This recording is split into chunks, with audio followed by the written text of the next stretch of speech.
Hello বন্ধুরা, welcome to পামেলাস হেসেল। এটি বাঙালিদের একটি অত্যন্ত প্রিয় খাবার।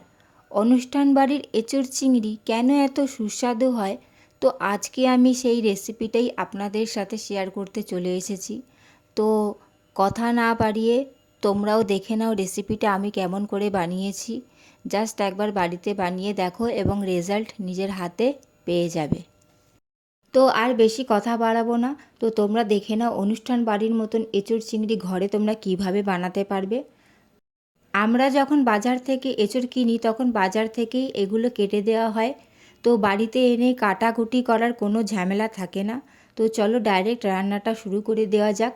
প্রথমেই দেখো আমি এঁচোড়গুলোকে ভালো করে ধুয়ে রেখে দিয়েছি জল ঝরিয়ে। এটা আমি একটু প্রেসার কুকারে একটা সিটি দিয়ে নেব, জাস্ট একটা সিটি দেবো।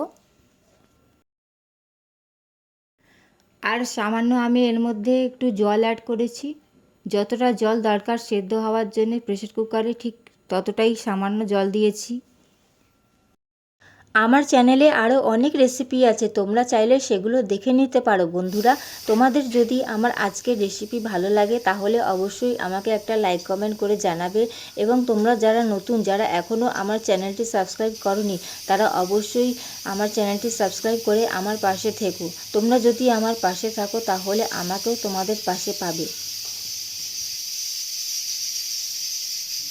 তো দেখো বন্ধুরা, একটা সিটি হয়ে গেছে, তো আমি গ্যাসের ফ্লেমটা বন্ধ করে এটা আমি সাইডে রেখে দেব।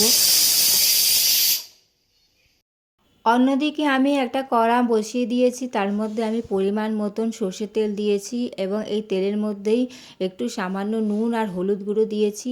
তো প্রথমেই আমি এর মধ্যে আলুগুলো ভেজে নেব একটু লাল লাল করে।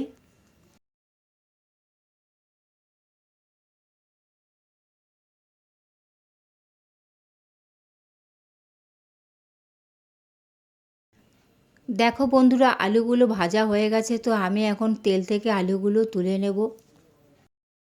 আলুগুলো তেল ঝরিয়ে তুলে নেওয়ার পর ওই তেলের মধ্যেই আমি সেদ্ধ এঁচোড়গুলো দিয়ে দিয়েছি। আমি 2 মিনিট একটু নাড়াচাড়া করে নেব।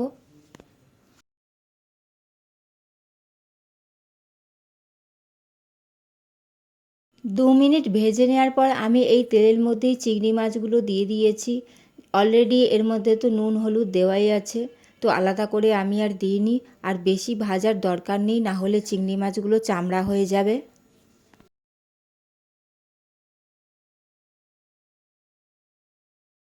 তো দেখো বন্ধুরা, আলু আর এঁচোড় আমি আলাদা আলাদা করে ভেজে নিয়েছি। তো আমি আবার কড়াই বসিয়ে দিয়েছি, আবার ওর মধ্যে আমি সর্ষের তেল দিয়ে দিয়েছি। এই রান্নাতে একটু সর্ষের তেল বেশি লাগবে। তো এখন আমি এর মধ্যে সামান্য কিছু গরম মশলা দিয়ে দিচ্ছি।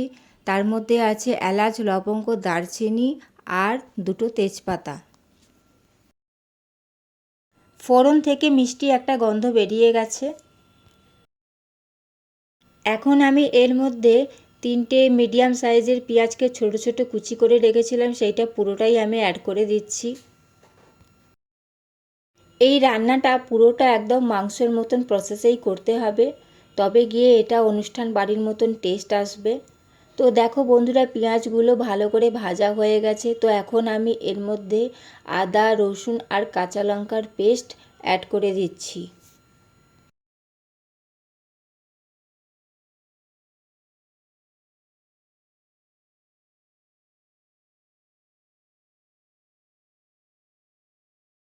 একটু 2 মিনিট এটা একটু কষিয়ে নেব, যাতে আদা রসুনের কাঁচা গন্ধটা চলে যায়।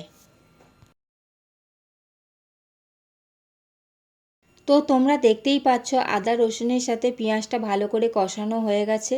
দেখো তেল ছেড়ে দিয়েছে।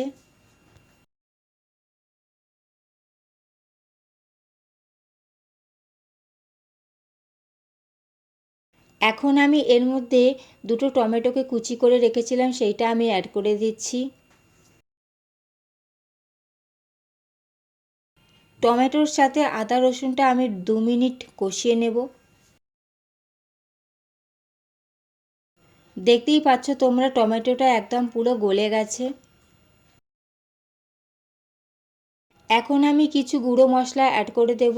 তো প্রথমেই দেখো আমি 1 চামচ হলুদ গুঁড়ো নিয়েছি, 1 চামচ কাশ্মীরি লাল লঙ্কার গুঁড়ো নিয়েছি, 1 চামচ জিরে গুঁড়ো নিয়েছি আর 1.5 চামচ ধনে গুঁড়ো নিয়েছি।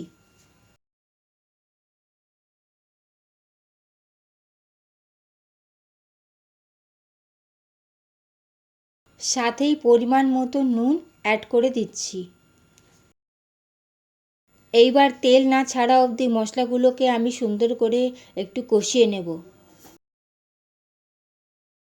দেখতেই পাচ্ছ বন্ধুরা, তেল পুরো একদম ছেড়ে দিয়েছে এবং মশলাও সুন্দরভাবে কষানো কমপ্লিট।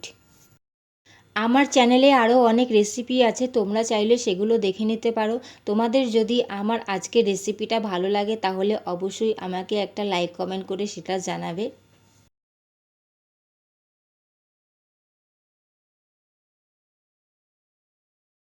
তো এখন আমি এই মশলার মধ্যে ভেজে রাখা আলু আর এঁচোড়টা দিয়ে দিচ্ছি। গ্যাসের ফ্লেমটা কিন্তু লোতেই রাখতে হবে। তো আমি 2 মিনিট আলু আর এঁচোড়টা মশলার সাথে কষিয়ে নিয়েছি।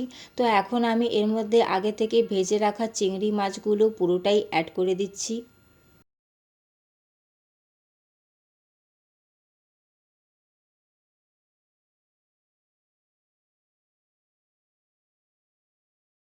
এখন আমি 5 মিনিট সময় ধরে এইগুলোকে ভালো করে কষিয়ে নেব। একটু ঢাকা দিয়ে দিয়ে ভালো করে কষিয়ে নেব মশলার সাথে।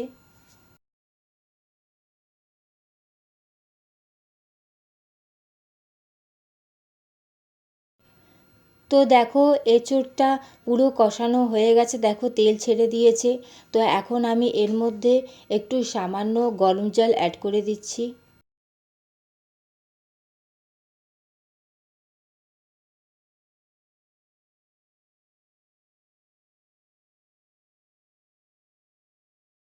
তোমরা যে যেরকম ঝোল খেতে পছন্দ করবে সেই হিসাবে তোমরা জল অ্যাড করে দেবে।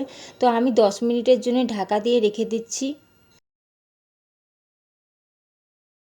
তো যেহেতু আমার এঁচোড়গুলো একটু সেদ্ধ করা ছিল আর আলুগুলো আমি ভালো করে ভেজে বেশিরভাগটা সেদ্ধ করে নিয়েছিলাম, তো এটা বানাতে আমার বেশিক্ষণ সময় লাগেনি।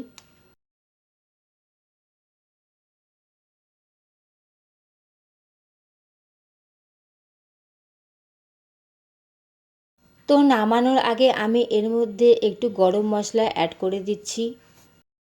তো অনুষ্ঠান বাড়ির মতন এঁচোড় চিংড়ি তোমাদের কেমন লাগলো সেটা আমাকে অবশ্যই কমেন্ট করে জানাবে।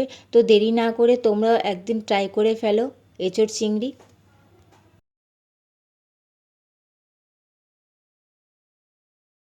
সাথেই আমি 1 চামচ ঘি দিয়ে দিচ্ছি। তো বন্ধুরা কেমন লাগছে বলো দেখতে। এটা যেমনি লোভনীয় দেখতে তেমনি লোভনীয় খেতেও হয়েছিল। তো আমি রিকোয়েস্ট করব তোমরা অন্তত একবার এই প্রসেসে একটু বানিয়ে দেখো, পুরো অনুষ্ঠান বাড়ির মতন স্বাদ তোমরা পাবে, এইটুকুনি আমি তোমাদেরকে কথা দিতে পারছি। তো আমাদের এঁচোড় চিংড়ি একদম রেডি হয়ে গেছে। তো আমি গ্যাসের ফ্লেমটা অফ করে দেব এবং 2 মিনিট এটা একটু ঢাকা দিয়ে রেখে দেব। তো তোমাদের কেমন লাগলো এঁচোড় চিংড়ি রেসিপিটা আমাকে অবশ্যই সেটা কমেন্ট করে জানাবে। তো চলো তাহলে দেখা হচ্ছে আবার পরের ভিডিওতে তোমাদের সাথে খুব তাড়াতাড়ি। ততক্ষণ তোমরা সবাই ভালো থেকো, সুস্থ থেকো এবং যারা এখনও আমার চ্যানেলটি সাবস্ক্রাইব করোনি তারা অবশ্যই সাবস্ক্রাইব করে আমার পাশে থেকো। Thank you. চলো টাটা।